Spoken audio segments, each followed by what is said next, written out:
Greetings, this is Griff Ruby, the Nostalgia Catholic, with yet another Isaac Asimov short story review. Well, this one is a bit of a weirdie. It appears to be, as you can see, Isaac Asimov is listed on the cover, and in the table of contents, it says something has a little squib on this thing. It's described as a short story, and it's called The Half-Baked Publisher's Delight on page 39. And it says, by Jeffrey S. Hudson and Isaac Asimov. So, up until this point, I thought his only collaborations had been a couple of short stories by Fred Cole and various editions of his very first chemistry of biological chemistry handbook with Boyd and Walker, I think, were the names of the other gentlemen involved in that. So he didn't have a lot of collaborations, but suddenly here's this one with Jeffrey S. Hudson. So what does it say? A genuine literary curiosity and very silly Dr. A's first at collaboration in Jeff Hudson's first story. One has to wonder how he got roped into this thing. Did he really think the idea was that smart? And it's not really fair to treat it like it's his first collaboration. I just mentioned some others, including a couple of fictional ones, to say nothing of his non-fiction collaboration. So, it's not his first collaboration, but why he should collaborate with an absolute newbie who, I don't know, as far as I know, I'm not sure there's anything else that Jeffrey S. Hudson's done. I don't know, maybe if I were to go through all these magazines in detail, there might be other stories he's published. If so, I apologize, but I don't know any such stories, and frankly, I would not be surprised if this is his one and only appearance. But be all that as it may, we have a nice little piece of artwork here. This is supposed to, you can see, there's the United States of America. You see Texas kind of sticking down. Florida is kind of big in the foreground underneath the word Half-Baked Publisher's Delight. There's Asimov in the one corner at the East Coast, starting off in New York. And meanwhile, another writer, Silverberg, I'm not sure what his involvement in this is, starting off in San Francisco. And they're writing all these pages. Well, the story is pretty... there's some opening stuff. If this were to be reprinted, I don't know whether this prologue would be reprinted or not, so I'll just read this part.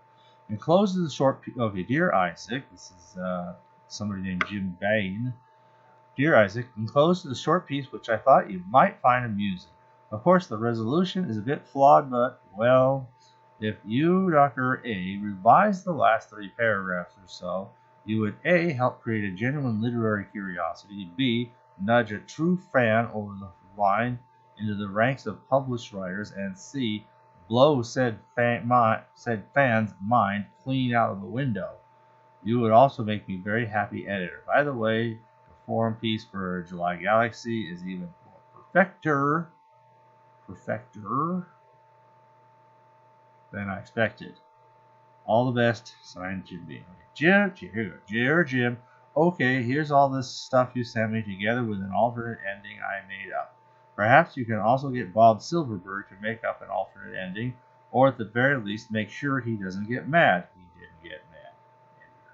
And however much young J.S. Hudson may approve, I think it would be nice if you check with him as a courtesy.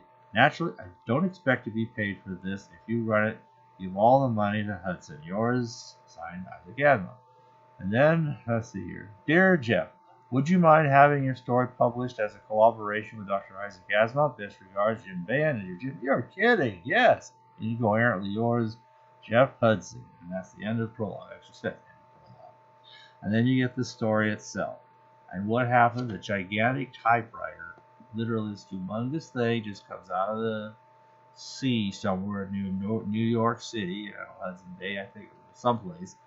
And Isaac Asimov is jumping around on these humongous typewriter keys like a kid on a pogo stick and typing away at these giant pieces of manuscript litter that are big enough to knock down the Statue of Liberty and start making a cake over that lake, and just continuously clear to Nebraska.